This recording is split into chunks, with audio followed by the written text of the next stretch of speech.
அஸ்ஸலாமு அலைக்கும். எல்லாத்துக்கும் வணக்கம். பிஸ்மில்லா. வாங்க காலை நாஸ்டா சாப்பிட்லாம். என்ன தெரியுங்களா, நான் பூரி சுட்டேன். 3 பூரி எடுத்து வச்சுருக்கிறேன். இது கத்திரிக்காய், எண்ணெய் கத்திரிக்காய் நேற்று செஞ்சோம். எண்ணெய் கத்திரிக்காய் சூப்பராக இருக்கும். எண்ணெய் கத்திரிக்காய் இட்லி, தோசை இதுங்க கூடலாம் வச்சு சாப்பிட செம டேஸ்ட்டாக இருக்கும். அப்புறம் கட்டஞ்சாயா நம்மளது எப்பயும் போல். சும்மா சாஃப்டாக இருக்குது. பிஸ்மில்லா.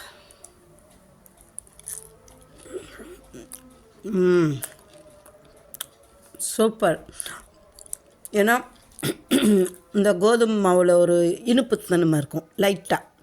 அந்த இனிப்புத்தன்மைக்கும் இந்த கத்திரிக்காய், எண்ணெய் கத்திரிக்காய் புளிப்புக்கும் சூப்பர் காம்பினேஷன். நான் என்னோடய சேனலில் போட்டிருக்கேன் புளிக்குழம்பு வைக்கிறது எப்படின்னு. வச்சா மாதக்கணக்கில் வச்சாலையும் ஒன்றும் ஆகாது. செம டேஸ்ட்டாக இருக்கும். இதை வச்சு சாப்பிட்டா தான் ருசியே. அந்த பெருங்காயம், வெந்தயம் இதெல்லாம் ஊற தான் சூப்பராக நமக்கு அந்த வாசனை கொடுக்கும். பிஸ்மில்லா. பிடிச்சிருந்தா ஷேர் பண்ணுங்கள், சப்ஸ்கிரைப் பண்ணுங்கள். மறந்துடாதீங்க, மிக்சிங் சேனல் உங்கள் சேனல். தேங்க்யூ. கமெண்ட் பண்ணுங்கள்.